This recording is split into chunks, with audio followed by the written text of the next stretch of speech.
yang luar biasa, tapi keseharian dia membatalkan doa dia sendiri. Kesehariannya ngapain? Nonton film, main game, dan lain-lain. Kira-kira bisa jadi kaya nggak? Bisa, jadi gamers. Jadi gamers YouTube bisa. Tapi kalau diseriusin aja. Tapi kalau enggak, ya enggak. Nah, jadi yang pengen aku ceritain adalah ini ketika aku ceritain ke beberapa orang, yang pengen aku highlight bukan bagian menangnya, tapi bagian dimana rumus kesuksesan tuh bisa kita pelajarin, gitu. Jadi rumus sukses itu simple. Dia cuma menggabungkan dua hal. Dua hal itu apa? Kualitas dan keilmuan diri kita ditambah opportunity. Ada yang tahu opportunity itu apa? Kesempatan. Kualitas diri yang bagus bertemu kesempatan yang terbuka, maka hasilnya kesuksesan. Nah, kira-kira yang bisa kita fokusin yang mana di antara dua parameter tadi? Kualitas diri atau kesempatan? Kualitas. Kalau kesempatan bisa datang kapan aja? Bisa datang kapan aja. Di dalam kendali kita nggak? Nggak. Yang dalam kendali kita apa? Peningkatan diri. Berarti fokusnya harusnya kemana? Meningkatkan diri. Masalahnya muslim sekarang kebanyakan fokusnya di kesempatan. Ya Allah pengen dapat uang 1M turun dari langit gitu. Mau kan amin. Paling kencang amin ya gitu. Tapi kalau disuruh belajar siap nggak? Mau enaknya nggak mau susahnya. Nah, padahal hidup itu tentang proses, tentang ada rumusnya. Makanya hari ini kita belajar insya Allah. Kita akan belajar tentang menyatukan keimanan dan produktivitas. Jadi insya Allah setelah ini teman-teman ketika menjalani keseharian itu tidak lagi menjadikan ketakwaan kita atau keimanan kita itu jadi alasan untuk kita nggak jadi produktif gitu. Ngapain belajar? Uang takdirnya udah jadi nggak pinter gitu kan? Udahlah, nanti kalau ranking 1 juga takdirnya ranking 1 gitu, walaupun tanpa belajar. Benar nggak? Kalau takdirnya ranking 1 gimana yuk? Benar nggak? Nah, jadi benar apa salah? Yang bilang benar siapa? Oke, yang bilang salah? Nih, takdirnya ranking 1. Jadi kalaupun dia belajar ataupun nggak belajar, tetap ranking 1. Ya, bisa. Benar apa enggak? Ayo, yang percaya itu benar. Oke, 1, 2, yang itu salah. Siapa? 1, sisanya apa milihnya? Nggak ada ya. Pilihannya surga neraka. Nggak bisa milih, bisa ditransit nggak ya Allah? Nggak bisa ya. Pilihannya cuma 2. Jadi harus terbiasa dengan pilihan-pilihan kayak gitu. Nah, jadi ini sebenarnya jadi problem juga dari masa dulu. Dulu ada filsafat Yunani atau orang-orang Romawi kuno ya. Dari zaman dulu tuh mempeributkan hal-hal yang berkaitan sama takdir dan manusia.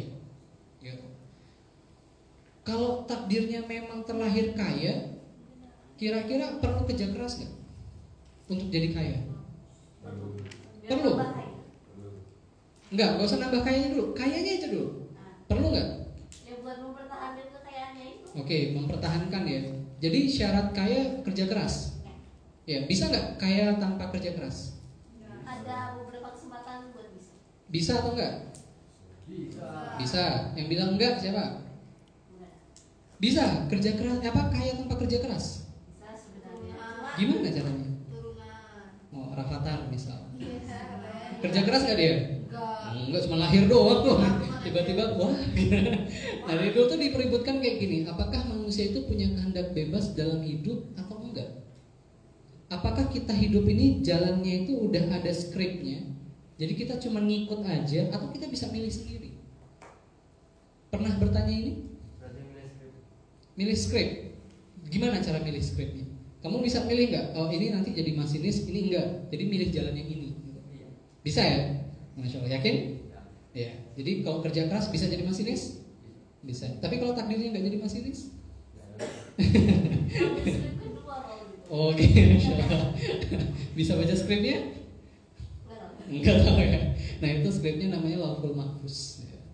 Ada yang bisa baca Lauhul Mahfuz di sini? Enggak ada, Masya Allah. Nah, jadi dari dulu tuh mempeributkan yang namanya free will. Tahu free will artinya apa? Kehendak bebas. Kehendak bebas itu jadi pilihannya 2. Antara kita ini sebenarnya nggak punya kebebasan, jadi kita itu digerakkan sama takdir, gitu. Kita digerakkan sama takdir. Nah, ini nama filsafatnya kalau yang kayak gini Stoa, skeptism sama fatalism. Nah yang kedua adalah punya kehendak bebas yang kita kontrol penuh. Jadi kita terlepas sama takdir. Jadi intinya melawan takdir nggak sih?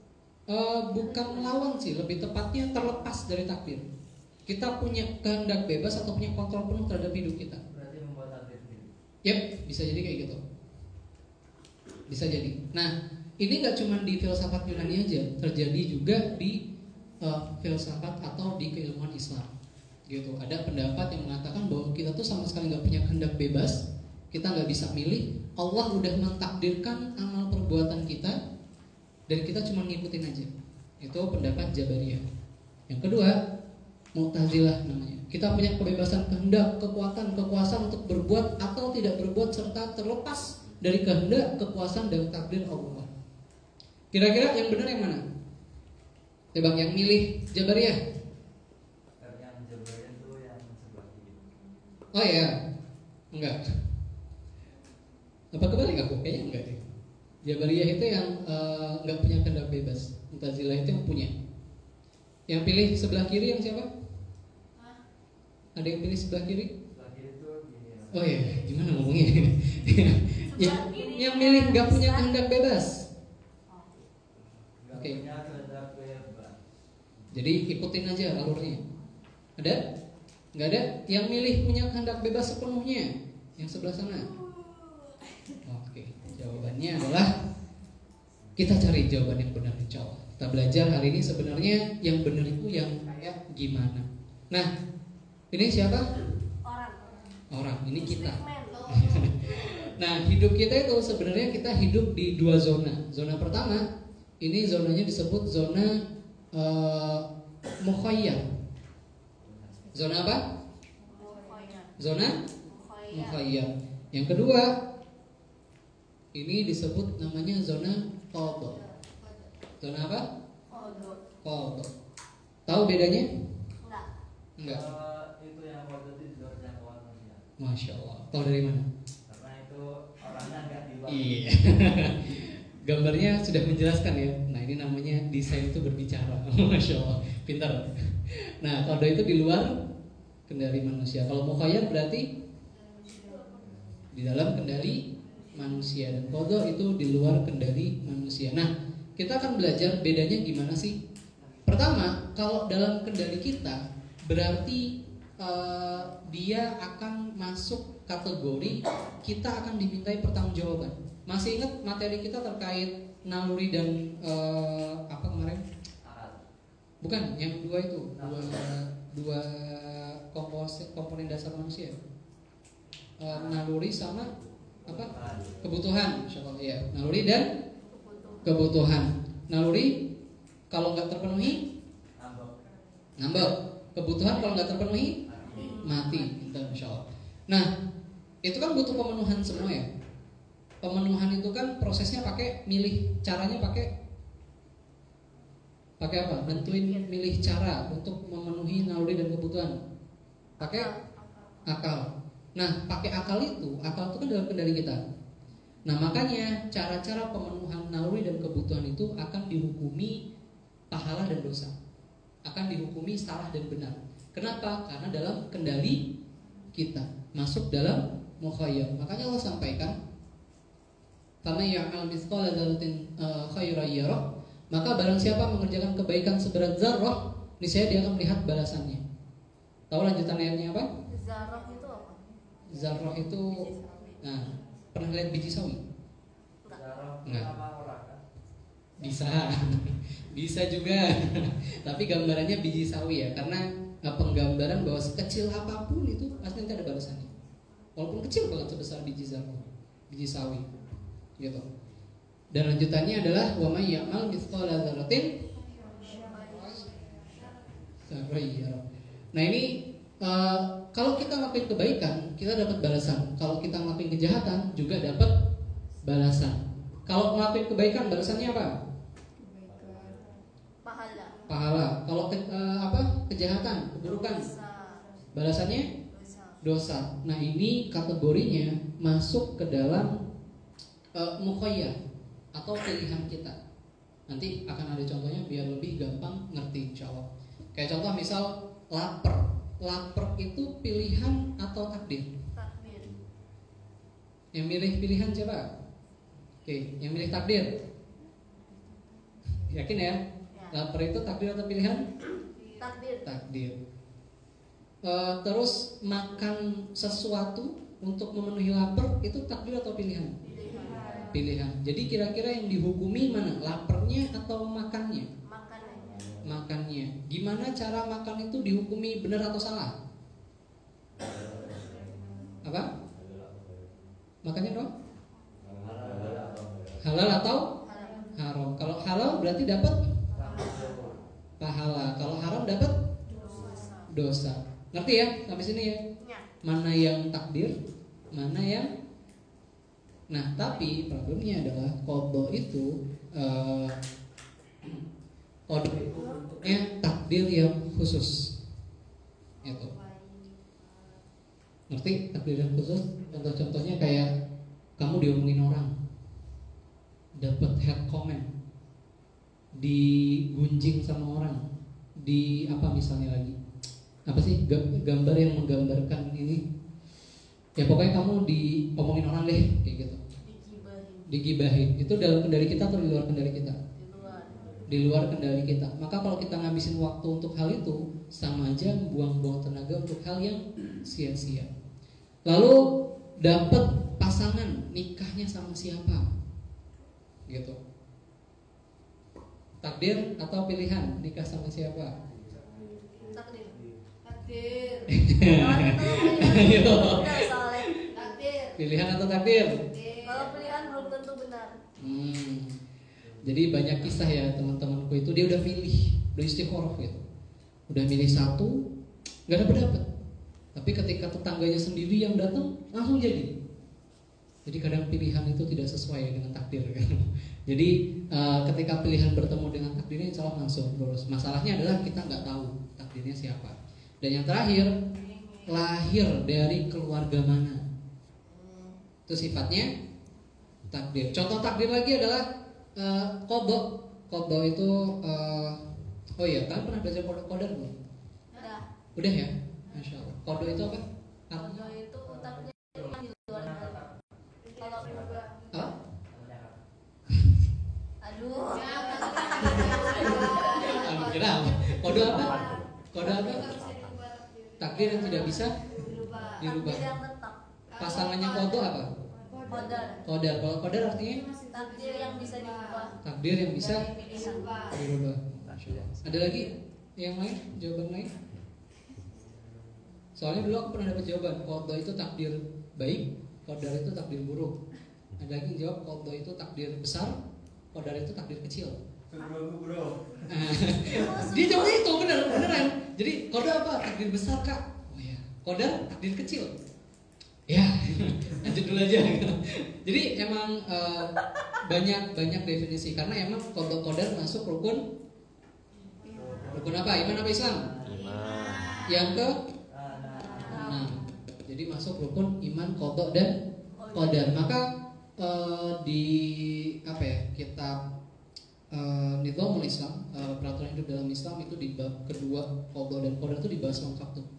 Jadi yang dimaksud qadha itu apa, yang dimaksud qadar itu apa, lalu bedanya apa. Nanti kita bakal melihat qadha itu takdir yang sifatnya khusus. Jadi nggak terjadi ke setiap orang, nggak terjadi ke semua orang. Nanti qadar insya Allah pekan depan kita belajar. Berarti itu orang-orang istimewa. Nggak istimewa, beda-beda aja. Contoh, Random. hidung ada pesek, ada mancung. Hidung pesek tuh yang kayak gimana sih? Eh. Kayak Voldemort. Kayak Voldemort bukan pesek ya, lebih ke nggak ada, lebih ke nggak punya ya, bukan pesek ya. Nah, jadi hidung, pesek atau mancung. Punya hidung itu masuk kategori nanti qadar gitu. Punya hidung itu qadar. Karena manusia pasti punya hidung. Nanti kita belajar.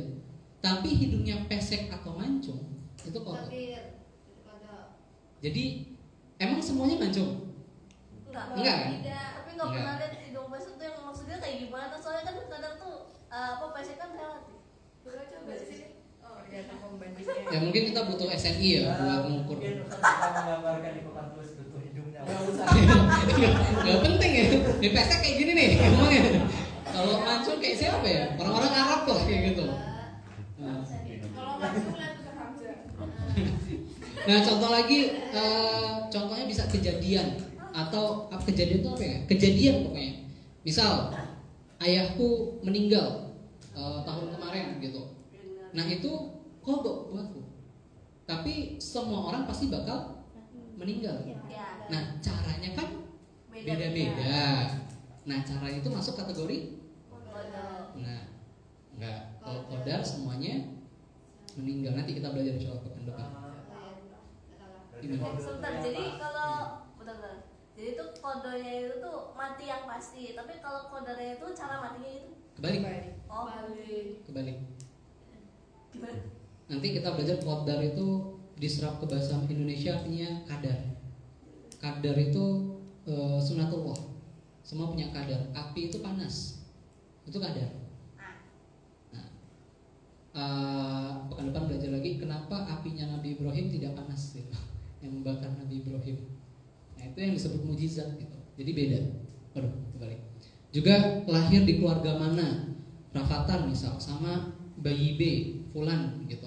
Beda, tapi sama-sama lahir dari manusia. Cuman keluarganya beda. Ada lagi contoh naik motor.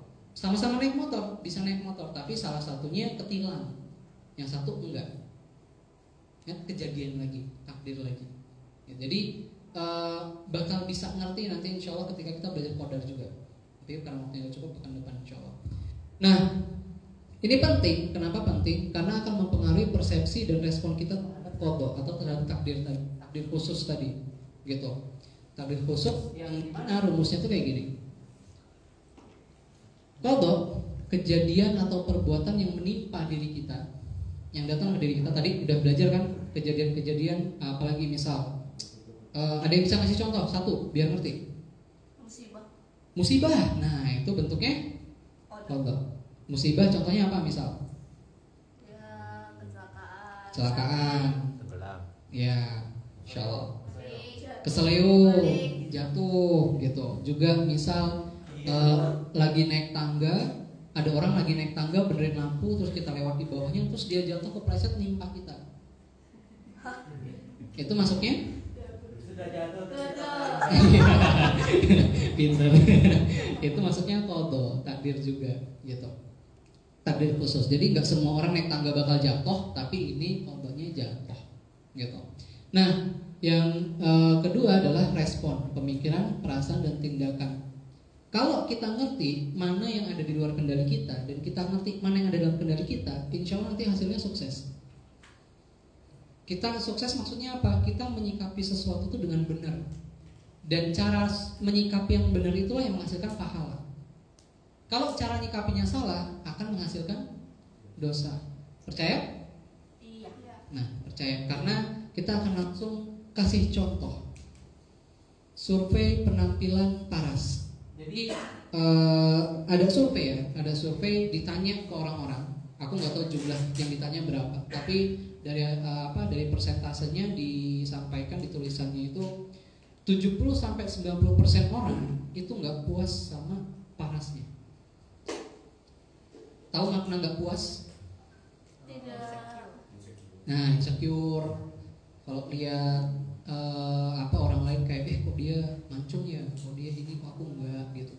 Kok dagunya bisa kayak Superman gitu kan, bisa kotak manjang ke bawah gitu. Kok dia gini, kok dia gitu. Nah ini orang nggak puas sama penampilan paras mereka. Sedangkan padahal paras itu kendali kita atau enggak? Enggak. Kita bisa pilih nggak? Enggak. Bentukan diri kita ini gimana? Kalau bisa benar berarti kayak ini nggak sih game? Nah iya kayak game kan, The Sims gitu, setting-setting, hidungnya berapa, ininya gimana, kulitnya warna apa. Nah gara-gara mereka nggak ngerti ini, 90% nggak puas sama penampilannya, akhirnya dilakukan apa? Habiskan 2 miliar demi operasi plastik sebanyak 60 kali. Nah, aku nggak nyebut nama ya. Let's say lah. Wajah wanita loh. Wajah wanita itu cocok usai berkali-kali dirobak bak langit dan bumi dengan wajah aslinya. Nggak aku tampilkan wajahnya karena subhanallah. Copyright. nggak copyright sih, lebih ke nggak pantas aja gitu. Nah, dan terus ada lagi deretan artis yang berulang kali operasi plastik, tampilannya bikin pamrih. Oh, Luna. Nggak tahu juga. Aduh.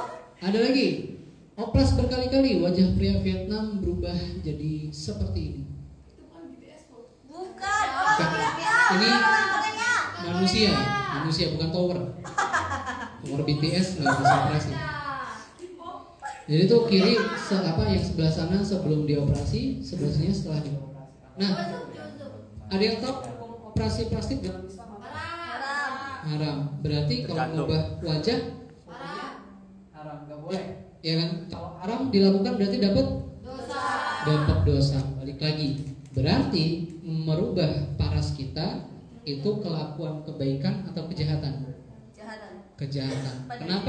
Kenapa masuk kategori kejahatan? Merubah yang melawan takdir lah ini. Bisa. Jawaban lebih konkretnya. Ada yang tahu nggak apa? Nggak bersyukur punya takdir. Bisa. Itu gimana? Berarti nggak puas. Ya, benar nggak puas. Sama Ya, aja. bisa. Jawaban paling konkretnya adalah karena dia menyalahkan Allah. Gitu. Oh iya dong. Dia nyalahin Allah. Ya Allah, aku harusnya mancung nih. Diubah jadi mancung. Benar nggak? Benar. Kira-kira Allah bisa salah nggak? Allah bisa salah? Nggak mungkin. Nggak mungkin karena Allah itu zat sempurna, maha sempurna. Allah yang paling tahu tentang hambanya. Allah paling tahu tentang ciptaannya. Maka Allah sudah ciptakan kita dengan sebaik-baik bentuk, dengan sebaik-baik rupa. Maka orang-orang yang merubah bentuk wajahnya itu sama aja ngomong nih, ya Allah, aku nggak bisa kayak gini, bagusnya kayak gini. Yang paling parah adalah, ya Allah, kayaknya aku perempuan yang terjebak di tubuh laki-laki deh. Oh. Nih, pernah dengar ini? Pernah ya? Kalau ditanya, kamu laki-laki apa perempuan? Saya non-biner. Oh. Non-biner maksudnya gimana? Ya saya tengah-tengah, Pak. Tengah-tengah maksudnya gimana? Ya saya bukan laki-laki, bukan perempuan. Ya terus apa? Nyebutnya apa? Jadi yang sering bikin Jadi setahu beda deh sama banci atau itu. beda karena di Vietnam atau Thailand itu ada 78 jenis kelamin atau 42 jenis kelamin gitu. Kalau di Indonesia cuma 2 ya. Di luar negeri itu udah sampai 42 atau 78 jenis kelamin. Yang itu udah diakui di kartu penduduknya mereka. Kok gimana 40 kelamin? Bingung kan? Nah, silakan cari sendiri. Jadi ada banyak jenis kelamin sekarang. Banyak. Bahkan di Amerika, di barat itu, peradaban barat, bayi yang baru lahir itu nggak boleh langsung dijudge, nggak boleh langsung diputuskan dia laki-laki atau perempuan. Nanti yang mutusin siapa? Si bayi itu sendiri ketika dia udah dewasa. Waduh, gimana kalau dia udah punya? Gimana sih toh? Gimana sih? Naluri. Ya kan naluri biar ingin itu, kalau nggak dipenuhin, kalau kelaminnya itu jangan. Oh, lebih ke penyimpangan sih, penyakit. Jadi naluri itu sifatnya fitrah. Berarti nggak ada obatnya kan? Ada. Semua penyakit itu ada obatnya insya Allah. Maksudnya buat itu orang kayak gitu. Orang kayak gitu ada. Kalau dia mau buka hati, buka pikiran, buka diri dia, insya Allah sembuh. Gitu. Masalahnya kan tidak. Mereka kenapa disebut kafir? Kafir itu disebut serap ke bahasa Inggris jadi cover. Cover, tahu cover? Cover lagu. Cover itu penutup. Buku itu kan ada covernya tuh. Itu orden. Hah? Hording? Tutup jendela. Oh iya, bisa. Bingung saya. Nah, cover tuh penutup. Nah, penutup jadi artinya kafir itu mereka menutup diri. Oh. Menutup diri dari kebenaran, dari cahaya Allah. Makanya kafir itu nggak kasar. Siapa yang bilang ngomong kafir itu kasar? Makanya diganti, jangan nyebut kafir, nyebutnya non muslim. Nah, kalau kasar berarti nanti kuliah ayuhal non muslim. Enggak kuliah kafirin jadinya. Nah, jadi ketika kita ngerti mana yang ada dalam kendali kita dan mana yang nggak ada dalam kendali kita ngerti cara menyikapinya. Maka kita juga ngerti bahwa mana sih yang harus kita fokusin. Kalau kita fokus di takdir tadi, kira-kira bisa dapat pahala atau dosa nggak? Fokusnya di sana aja, nggak di kendali kita. Bisa? Bisa aja. Kita Nolep. Oh nolai. Oh iya benar. Ini kayak kejadiannya Umar bin Khattab marahin pemuda yang doa di masjid. Doa terus. Doanya apa coba? Minta kekayaan. Oh, yang udah ditulis. Iya, minta kekayaan, minta ini. Terus diguplak gitu. Dimarahin sama Umar gitu.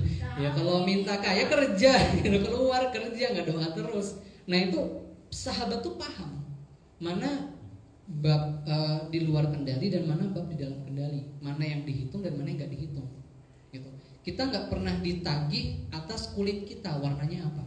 Kita nggak pernah ditagih atas hidung kita bentuknya gimana. Kita nggak ditagih atas perawakan kita tuh gimana. Akan sangat nggak adil kalau kita misal tiba-tiba ke peradilan Allah gitu terus Allah tagih, putra kok kulit kamu nggak putih? Dah, gimana caranya? Ya gimana ya Allah gitu. Gini adanya gitu kan nggak adil kan. Padahal sifat Allah itu maha adil. Maka bukan warna kulitnya yang ditanya, tapi apa yang sudah dilakukan pada tubuh ini gitu. Tangan dipakai buat apa, kaki dipakai buat apa, bahkan gimana cara kita mensyukuri diri kita. Nah itu ditagih. Sebagai latihan, ngerti atau enggak, kita coba di study case-nya. Nanti kalian tinggal milih ini takdir atau free will, gitu ya. Oke? Free will yang ada dalam kendali. Kalau takdir yang di luar kendali, gampangnya gitu ya. Oke, yang pertama. Jadi study case-nya ada si Fulan. Si Fulan ini punya hobi nulis dan dia akhirnya punya mimpi untuk jadi penulis buku bestseller. Takdir atau free will? Free will. Takdir atau free will? Free will. Free will. Lalu yang kedua, setelah dia punya mimpi jadi penulis buku bestseller, akhirnya dia cerita ke orang-orang, tapi orang-orang malah komentarin dia negatif. Kamu nggak bakal bisa. Kamu nggak mungkin bisa. Tulisan kamu masih jelek gini. Dapat komentar negatif ini takdir atau free will? Takdir. Takdir? Takdir. Oke. Tapi free will buat yang komentar negatif. Nah, Masya Allah pintar. Udah paham nih, udah mulai paham. Jadi beda orang, beda kondisinya. Ya. Benar, Masya Allah. Pintar, suka aku. Nah ini yang pas dapat komentar negatif, dia tetap stay strong. Dia pengen nyoba. Aku nggak bakal nyerah. Takdir atau free will? Free will. Free will, Masya Allah.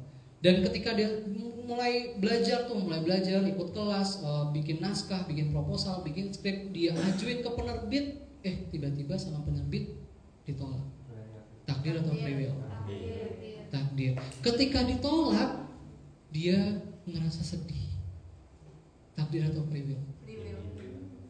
Yang milih free will siapa? Takdir.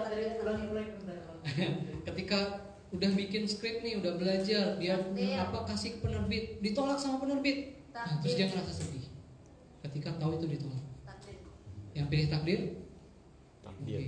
Yang pilih free will? Kalau free will masa ada pilihannya buat senang kan aneh. Nah, yang milih free will ada, yang milih takdir ada. Memang disinilah letak khilafiyah itu akan selalu ada. Jadi kemanapun aku pergi selalu ada khilafiyah di sini. Nah, ketika dia, nanti kita bahas ya. Nah, ketika dia sedih gitu, dia nggak nyerah. Aku nggak bisa sedih gini terus. Aku harus overcome my sadness gitu. Terus akhirnya dia nyoba lagi, dan dia revisi, coba lagi. Ini takdir atau free will? Free will. Dan akhirnya ketika dia coba lagi, dia masukin ke penerbit, diterima. Takdir atau free will? Takdir. Dan akhirnya ketika diterima, diterbitin, dicetak, jadi buku bestseller. Takdir atau free will? Takdir. Udah? Fix ya? Udah nyimpen semua jawabannya tadi? Ya. Udah ya.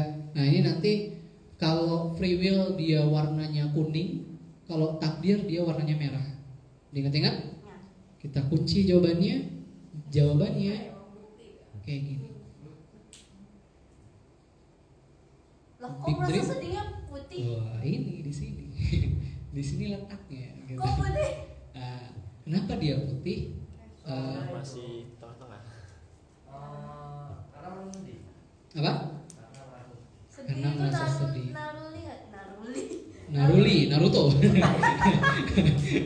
Naluri. Nah. Iya, Nauri. Rrr. Jadi yang kuning apa tadi? Free will, yang merah qada atau takdir khusus tadi. Jadi nggak semua orang ngalamin insyaallah. Kejadian yang menimpa diri kita. Kenapa putih? Kenapa putih? Karena merasa sedih itu masuknya ke qadar. Kodar harusnya warna warna ini dong. Kuning juga. Tadi harusnya bilangnya qada atau free will. Sorry. Tapi qadar itu masuk sunatullah. masuk apa ngomongnya? Kalau bahasa sekarang itu tahu ini nggak? Natural law, natural law, Nature law, tahu? hukum alam. Hukum alam, nah itu qadar. Makan Ngerti ya? Makan Merasa tadi sedih itu makan. hukum alam. Serius loh? Merasa sedih itu hukum alam. Kita cuma makan dari makan. Hah? Ada sebab akibat. Ada sebab akibat, ada juga yang kedua namanya proses. Insya Allah pekan depan kita belajar ini. Jadi qadar itu masuknya bab sunnatullah principle. Jadi nanti kalian akan ngerti apa ya ngomongnya, hukum-hukum yang mengikat diri kita selama di dunia, yang bikin kita itu harusnya paham hal ini dan akhirnya bikin kita makin produktif, bukan malah bikin kita bersembunyi di balik tanda kutip ya ketakwaan kita tadi, gitu. Tanda kutip loh, bukan berarti takwa itu jelek, tapi pemahaman yang salah tentang takwa itu yang bikin orang malah jadi nggak produktif. Kayak aku sering ulang-ulang, ketika orang rajin kerja, rajin belajar, tapi ketika hijrahnya banyak kasus teman-teman yang sering cerita kayak gini. Ketika hijrah, dia merasa wah aku harus ninggalin dunia. Akhirnya nggak dagang lagi, nggak bisnis lagi, nggak kerja lagi, nggak belajar lagi, ngaji aja gitu. Terus bisnisnya gimana? Ngasih keluarga pemasukannya dari mana? Serahkan pada Allah. Masya Allah, tawakal sekali. Cuman ada yang salah di sini konsepnya gitu. Ada yang harus dibenahi. Gitu. Nah, insya Allah kita belajar pekan depan. Jadi kita belajar tentang qadha hari ini, di mana kita harus ngerti bab-bab di dalam hidup kita itu mana yang dalam kendali kita dan mana yang enggak. Maka kita cukup fokuskan pikiran kita, tenaga kita, waktu kita ke yang warna-warna kuning aja, ke hal-hal dalam kendali kita. Ada yang sering overthinking di sini? Ada? Perfeksionis? Ada juga? Saya setengahnya. Ya, alhamdulillah. Kalau aku udah masuk, kalau aku tuh, Warna putih ya. ya aku tuh masuknya tahap overthinking plus perfeksionis, tapi udah tingkat akut gitu, udah tingkat krisis. Jadi banyak hal yang akhirnya ketunda gara-gara dua hal itu. Dan dua hal itu, Cara alhamdulillah. mencegahnya gimana? Nah, dua hal itu alhamdulillah terobati dan bisa diatasi dengan konsep ini, qadha dan qadar. Kayak main bola. Hmm? Kayak main bola. Iya. Kartu merah, kartu kuning. Aduh. Kartu merah, kartu kuning. Iya, kartu merah, kartu kuning ya. Bisa. Tergantung ya sebenarnya. Jadi ketika kejadian itu menimpa diri kita, itu hasil konsekuensi dari pilihan-pilihan hidup kita. Kayak tadi dapat juara 1, hasil dari belajar. Ya sama kan kayak gitu, ngelakuin pelanggaran, dapat kartu merah atau kartu kuning. Maka dapat kartu merah, kartu kuning itu dalam kendali kita atau enggak? Enggak, itu penilaian wasit, penilaian orang lain, bukan penilaian kita. Yang dalam kendali kita apa? Nyeleding kaki lawan itu kendali kita. Out nggak dapat kartu merah nggak? Nendang bola out itu nggak dapat kartu. Nggak pernah main bola. Itu nggak dapat kartu. Itu kalau dapat kartu pemainnya habis. Pemainnya habis kalau dapat kartu semua. Jadi kartu merah, kartu kuning itu keluarnya kalau kita ngelakuin pelanggaran. Pelanggaran kayak bolanya dipegang saya sama kiper, kaki lawan disepak, ditendang. Kita cewek tuh nggak ngerti cara main bola, makanya kita. Ya, ini makanya dijelasin. Itu makanya dapat kartu merah atau kartu kuning itu di luar kendali kita. Tapi itu bisa kita asumsikan nggak? Bisa. Pun sama halnya dengan dapat juara 1 atau enggak, lulus PTN atau enggak, lulus SBMPTN atau enggak. Itu dalam kendali kita nggak?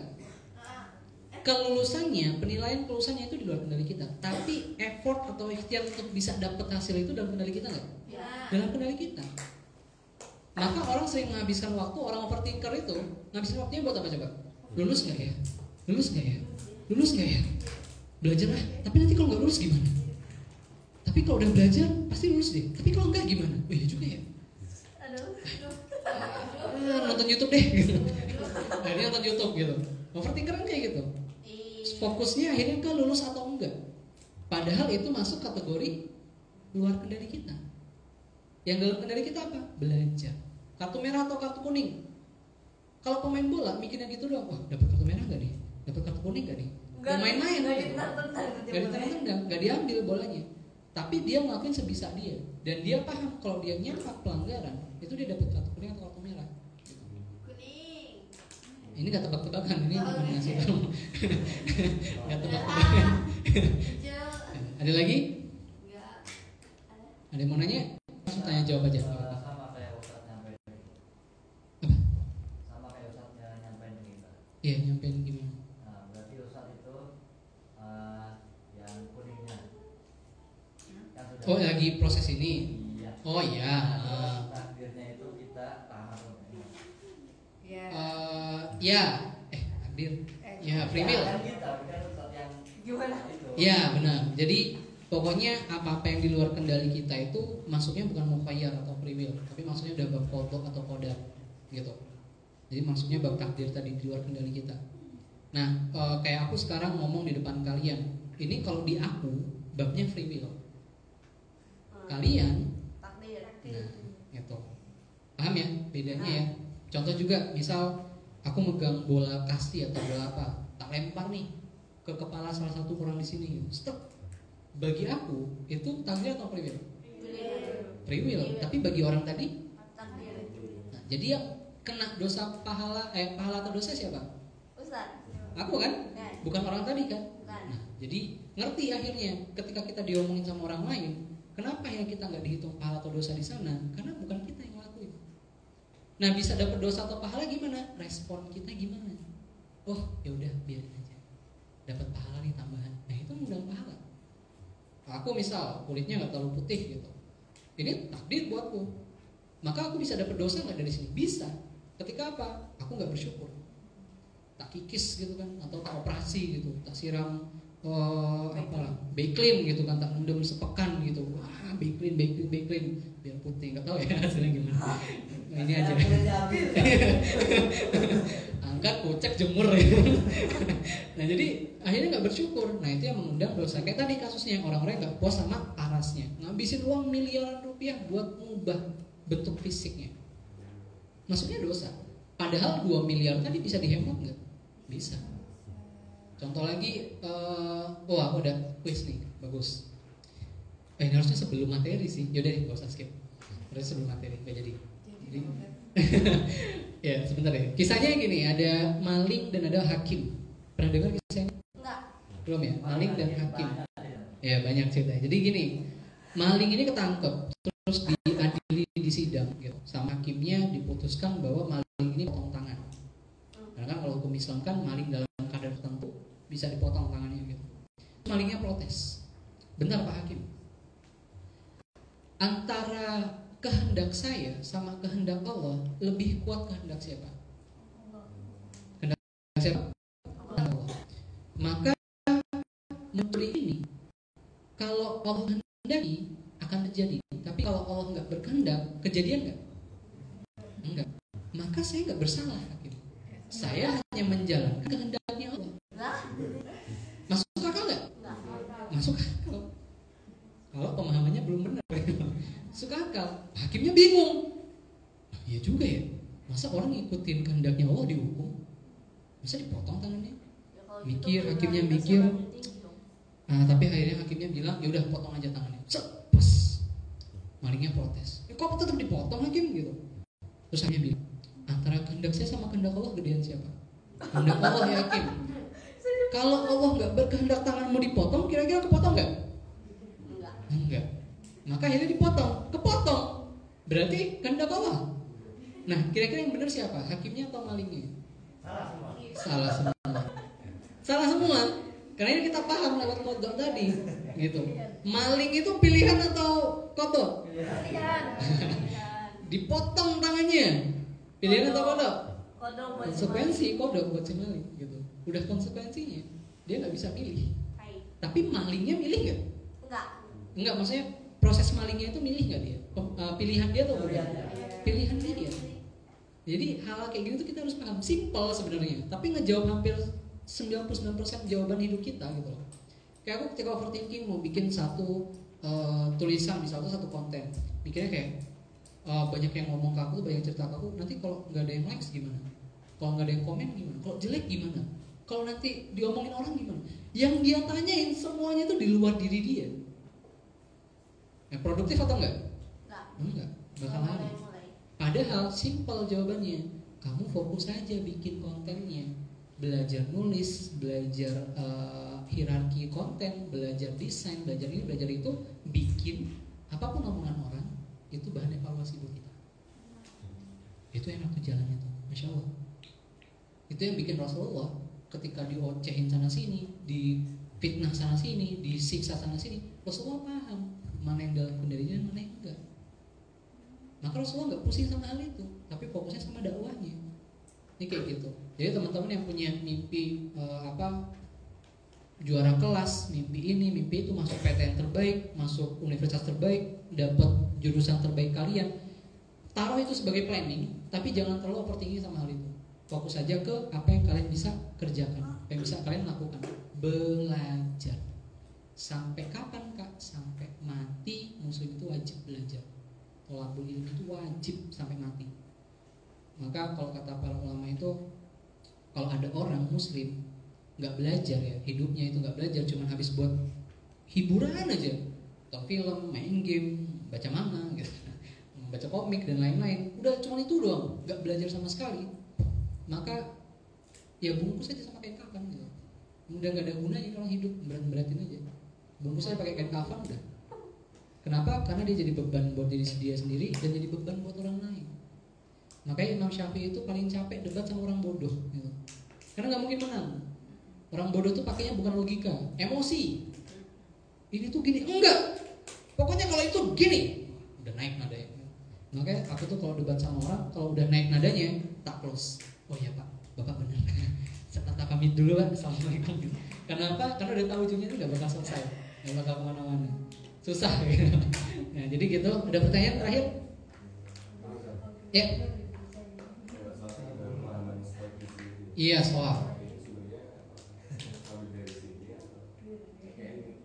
Jadi Stoa ini lagi naik sekarang ya, lagi naik daun. Banyak banget influencer pakai filsafat stoikisme ini. Jadi masuk masuk konserku juga sebenarnya. Masuk pembahasan juga sama teman-teman, sama Mas Robi, sama Ustaz Robi itu kita masuk juga ke sana. Sampai ada yang bilang stoikisme ini nggak berlawanan sama Islam karena dia lahir duluan. Stoikisme itu lahirnya dari zaman Yunani, kaisar-kaisar itu. Jadi stoikisme itu filsafat Romawi atau Yunani ya, lupa. Kayaknya Yunani deh. Jadi filsafat gitu. Pokoknya ideologi lah, pemahaman tentang cara pandang terhadap kehidupan. Yang paling terkenal dari konsep mereka tuh dikotomi kendali. Dikotomi kendali itu apa? Kodar dan kodarnya Islam gitu. Dan lebih lengkap ini sebenarnya gitu kan. Nah, jadi pertanyaannya, apa tadi pertanyaan? Apakah itu ngambil dari sini atau enggak? Jadi sebenarnya ketika ada yang bilang Kak, stoikisme itu lebih dulu dari Islam, jawabannya salah. Islam itu udah dari awal tuh Islam. Nabi Adam diciptakan tuh udah Islam. Nabi Adam turun ke bumi itu udah Islam. Jadi Islam tuh bukan yang dibawa Rasulullah doang gitu. Dari awal tuh udah Islam semua. Tapi itu cara ibadahnya yang Iya, beda-beda. Turunnya penyesuaian terhadap umatnya gitu. berarti semakin disempurnakan. Iya, makin sempurna karena bertahap. Bahkan Allah tuh ngajarin kita tentang qadar, proses. Bumi diciptakan proses. Allah bisa nggak nyiptain bumi sekali jadi? Bisa kan? Tapi kenapa Allah ciptakannya bertahap? Nah itu jadi pertanyaan di kalangan para ulama. Kenapa jadi bertahap ya? Padahal Allah tuh kok jadi gitu. Kenapa sudah proses? Juga kenapa diturunkannya bertahap, berproses? Kenapa nggak langsung Islam? Maksudnya yang sempurna, Al-Quran langsung proses penyesuaian. Jadi nanti belajar qadar insyaallah. Nah jawabannya adalah nyerap dari sini atau enggak? Wallahu a'lam bishawab. Aku juga nggak tahu. Karena ketika dipelajari sampai dalamnya, sebenarnya stoikisme dan Islam ketika kulitnya aja kita lihat itu nggak ada pertentangan. Bahkan orang anggap nggak apa-apa nih kita muslim pakai stoik gitu. Tapi kalau dilihat dalamnya makin dalam, nah di situ baru ketemu. Terus digali dalam banget. Nah ketika digali paling dalam itu ketemu celah atau bukan celah ya, miskonsepsinya atau kesalahan pemahamannya itu, maka bisa disimpulkan ini lahir dari akal manusia. Akal manusia itu punya kelebihan untuk berpikir. Nah dia meraba alam semesta. Jadi ada 3 elemen yang terjangkau sama akal di indera kita: alam semesta, manusia, sama kehidupan. Nah dia raba tuh 3 elemen tadi. Dia pikirin Makanya filsafat atau filsuf itu kan pemikir. Dia mengumpulkan informasi tentang semua yang dia lihat, dia indah, lalu dia pikirkan. Di situ tuh para filsuf beradu argumen, beradu teori, beradu ilmu, menentukan mana nih konsep kehidupan yang paling benar. Jadi Stoa itu ngambil dari Islam atau enggak, wallahu alam. Aku nggak tahu orang itu pernah baca literatur Islam atau enggak, pernah belajar atau ngobrol sama Nabi atau Rasul atau enggak, aku nggak tahu. Tapi yang pasti kulitnya terlihat sesuai, tapi kalau dari lebih dalam ada ketidaksesuaian. Jadi harus hati-hati. Pokoknya kalian harus hati-hati sampai ujungnya ism, ism itu harus hati-hati. Stoicism, apalagi? Komunisme. Apa? Komunisme. Iya, terus feminism, capitalism. Hati-hati sampai ujungnya selalu ISM. Kenapa? Karena itu mengandung ideologi. Ideologi itu apa? Cara pandang manusia terhadap kehidupan. Kalau salah cara pandangnya, maka salah semua hidupnya. Ada satu teori namanya nihilism. Nihilism tuh kita tercipta di dunia ini tanpa alasan, tanpa sebab, tiba-tiba aja. Keren kan? Itu aku nonton di YouTube, saking bagus yang ngemas video itu atau yang ngemas cara bicaranya, itu isi komentarnya, wah, masya Allah, keren. Subhanallah, wah, bagus nih konsepnya, wah keren nih. Padahal akidahnya terancam. Jadi harus hati-hati. Begitu aja, barakallahu fikum, jazakumullah khairan. Apalagi ya? Udah sih. Pekan depan insyaallah kita belajar tentang qadar, pelengkapnya lagi qadar dan qadar. Barakallahu fikum. Kurang dan lebih saya mohon maaf. Pada Allah saya mohon ampun. Assalamualaikum warahmatullahi wabarakatuh. Waalaikumsalam warahmatullahi wabarakatuh. Ya, alhamdulillah.